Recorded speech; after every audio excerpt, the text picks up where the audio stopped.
Après 4 ans de travaux, Notre-Dame de Paris ouvrira ses portes au public pour le 8 décembre 2024. À 9 mois de son ouverture, arriverons-nous à tenir les objectifs? Pour le savoir, nous allons découvrir la progression du chantier d'une façon chronologique sur les mois de décembre, janvier et février. Nous verrons en premier l'intérieur, nous poursuivrons ensuite par les murs, puis l'avancement de la charpente, et enfin, nous terminerons par la flèche. Le 18 décembre 2023, on pouvait découvrir, dans le cœur de la cathédrale, que les échafaudages ont été retirés peu à peu, dévoilant la splendeur du sanctuaire nettoyé et restauré. Grâce à leur démontage, ce sont de nombreux chefs-d'œuvre qui vont être remis en état dans les mois qui viennent. On retrouve par exemple les grilles en ferronnerie, les stalles en bois sculptés ou encore les anges en bronze devassés. Une semaine plus tard, c'est dans la cave, près des fondations, que les fouilles préventives ont permis aux archéologues d'exhumer des sépultures. Au total, ce sont 9 cercueils de plomb qui ont été sortis pour être étudiés dans le détail. Au même moment, il y a aussi eu la découverte d'un ancien mur qui date de plus de 2000 ans. Fin janvier, après plusieurs années de conception, la scénographie des futures vitrines pour le trésor de Notre-Dame de Paris a été terminée. Ainsi, les 21 anciennes vitrines entièrement restaurées de Viollet-le-Duc seront complétées de 9 nouvelles vitrines en verre. En parallèle, depuis que l'échafaudage du chœur a été démantelé, la restauration des chefs-d'œuvre du chœur s'accélère. C'est le cas du vœu de Louis XIII. On peut voir que la Pietà en marbre, montrant la Vierge Marie en larmes, et qui présente le Christ mort et descendu de la croix, a été nettoyée. On remarque qu'il en est de même pour les 2 souverains qui sont placés de part et d'autre, et les 6 anges de bronze portant les instruments de la Passion qui les entourent. Le 11 février, les travaux de menuiserie se sont intensifiés. Ainsi, les établissements Giffard ont restauré 2 éléments de mobilier en bois de la cathédrale. On retrouve la finalisation de la restauration à l'identique de la chaire à prêcher qui avait été très endommagée par l'incendie. Aujourd'hui, il a retrouvé son état d'avant. Il ne reste plus qu'à la vernir pour restaurer la couleur d'origine du bois de cette chaire.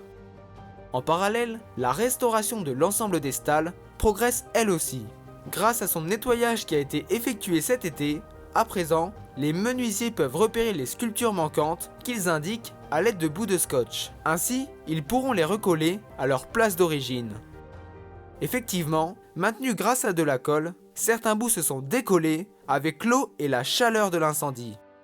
A savoir aussi que tous les parquets anciens seront bientôt retirés pour les refaire et en juillet, les portes d'entrée seront restaurées. Pour terminer avec l'intérieur, on découvre aussi le 22 février que le nettoyage des grilles en ferronnerie qui entourent le chœur a bien avancé. Il est intéressant de noter que ces grilles sont surmontées à la fois des monogrammes de Louis XIV et de ceux de Napoléon III, témoignage de la riche histoire de la cathédrale. À présent, c'est en prenant un peu de hauteur que nous nous retrouvons quelques jours avant le début du mois de décembre, au moment où la statue du Christ a fait son grand retour au sommet du pignon sud. Déposée au lendemain de l'incendie et restaurée, la sculpture a été remontée sur un pignon qui lui-même a été presque entièrement reconstruit. Une fois la statue bien fixée sur son socle définitif, l'architecte en chef des monuments historiques, Philippe Villeneuve, a eu le privilège de repositionner les 2 mains du Christ. Maintenant, changeons de direction pour découvrir, le 1er décembre, l'achèvement du pignon ouest. Placé à l'arrière de la façade occidentale de la cathédrale, entre les 2 tours, la partie supérieure du mur du pignon a souffert des flammes et des fumées que le vent poussait dans sa direction. Démonté pierre par pierre, les tailleurs de pierre ont achevé son remontage, révélant ainsi la face de ce mur habituellement masqué par la charpente. L'échafaudage qui a permis d'y accéder a également été démonté. Le pignon n'attend plus que le retour en 2024 de la statue de l'ange à l'olifant, copiée par les sculpteurs qui le surmontaient. Enfin, encore dans une autre direction, on retrouve le 4 janvier la repose de la statue du pignon nord. Celle-ci représente Saint-Denis, qui est le premier évêque de Paris. Restauré, il regarde en direction de la basilique qui porte son nom au nord de la capitale. À présent, Le 15 février, on peut remarquer, grâce à la mise en place de 2 échafaudages, que la restauration des façades sud et est du beffroi nord a débuté. Contrairement à la tour sud, la crainte de l'effondrement du beffroi nord a existé, car la solidité de sa structure a été affectée par l'incendie. Vous l'avez donc compris, la restauration des murs progresse sur tous les fronts. Chef-d'œuvre de l'art gothique, les vitraux ont retrouvé leur place, complètement nettoyés et restaurés sur plus de 1000 m² d'ouverture. Les croisées d'ogives ont été reconstituées à l'identique. D'une couleur blonde et coquillée, grâce au travail des compagnons, la différence entre la partie reconstruite et la partie ancienne est invisible. Les peintures murales sont aussi de la partie complètement restaurée, on aperçoit à travers elles toute la finesse et le travail de précision d'un tel chantier. Quant à la restauration des gargouilles et des sculptures murales, le travail se poursuit toujours dans le hangar situé au pied de la cathédrale.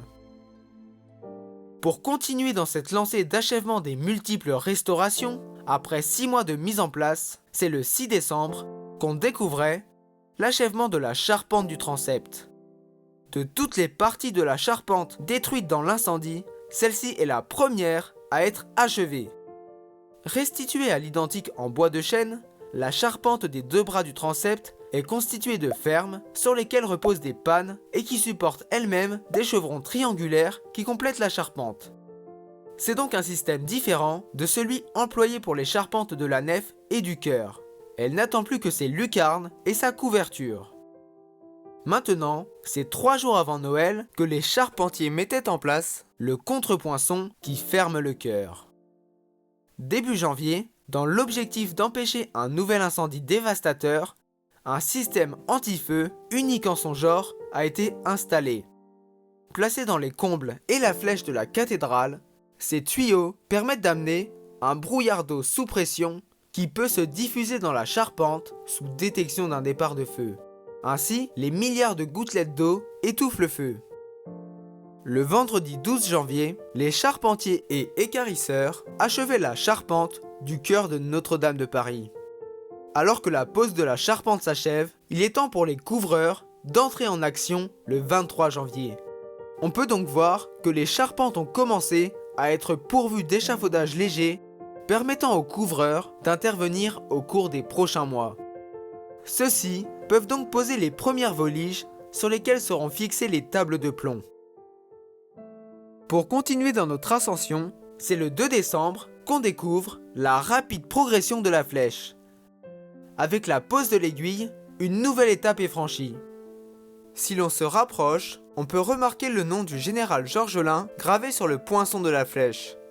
Cet hommage a été réalisé pour honorer la mémoire de l'ancien président du chantier. 8 jours plus tard, la croix a retrouvé sa place au sommet de la flèche. C'est donc dans un atelier de Lorraine qu'a été réalisée la croix sommitale de la flèche.